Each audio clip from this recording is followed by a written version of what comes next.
On a golden morning in early October, with the sun painting the horizon in soft hues, Ruth woke with a quiet joy in her heart.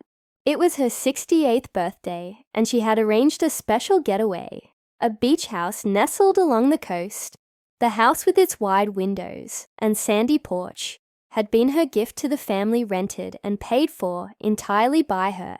The sound of the waves rolling in brought back memories of her youth, when she and her late husband Robert would walk hand in hand along these shores. He had been gone 15 years now, leaving her with a gentle strength and a love for bringing people together.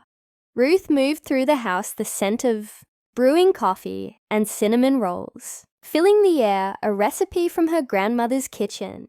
Her son Michael arrived with his wife Susan and their teenage daughter, the chatter of their voices, a welcome sound. Her daughter Elizabeth came too, with her husband John and their young son. Ruth's sister, Margaret, joined them, a widow like herself, and the master suite went to the couples, while Margaret took the guest room. Ruth settled into a cozy corner room, content to let the family spread out. The clink of dishes and laughter reminded her of holidays past when the house was always full. The day unfolded with beauty, the family splashing in the pool and gathering shells along the beach. Ruth sat under an umbrella, her favorite sun hat tilted against the breeze, watching the children play. The joy in their faces warmed her more than the sun ever could. But as afternoon turned to evening and she returned from the pool, she caught a conversation drifting from the kitchen. Susan's voice carried clear, "We're all couples, so we get the master, my parents, the guest room. Your mother is just a lonely old widow. As far as I'm concerned, she can sleep on the floor." The words hit Ruth like a cold wave, and she paused, her hand resting on the counter. Her chest tightened, but she drew a slow breath, calling on the patience she'd learned over decades. She thought of Robert and his calm way of turning hurt into understanding. Instead of letting bitterness take root, she smiled softly to herself and began to plan a bedtime surprise. The wisdom of her years told her that kindness could heal where words might wound. She joined the family in the living room, where the fire crackled and stories flowed like a gentle stream. As night fell and the house grew quiet, Ruth moved to the kitchen. She prepared a tray with warm milk and a plate of cinnamon rolls, still soft from the oven. The house settled into a peaceful hush, and she carried it to Susan's room, the master suite, where a lamp glowed softly. She knocked lightly and stepped in, finding Susan reading a magazine. Ruth set the tray down, her voice warm. "I thought you might enjoy a little treat." Susan looked up, surprise widening her eyes. "I didn't mean it," Ruth said gently about earlier.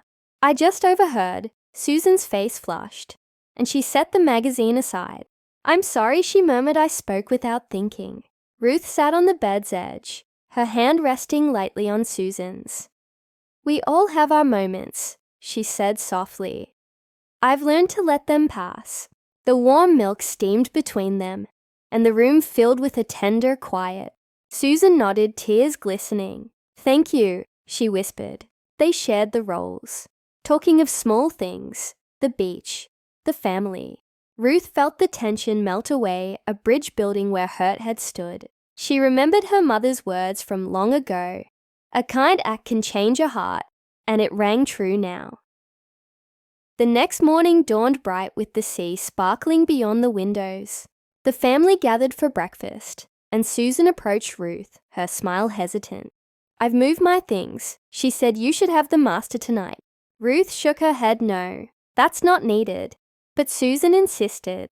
"It's only fair," she said. The day passed with games and stories, the children's laughter a soothing balm.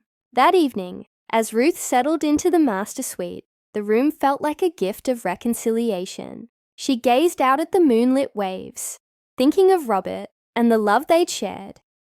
Over the weekend, the family grew closer, Susan helping with meals, Margaret sharing tales of their childhood. Ruth watched with a full heart, knowing her surprise had worked with grace, not judgment. On the last day as they packed to leave, Susan hugged her tightly. I'm so sorry again, she said. I'll do better. Ruth patted her back. All is mended, she replied. They drove away the beach house, fading into the distance. But the warmth of those days lingered. Back home, Ruth sat by her window, the sun hat resting beside her. The phone rang, and it was Michael thanking her for the weekend. Susan feels awful, he said, but she's learned from it. Ruth smiled. Life teaches us. She said, if we're open.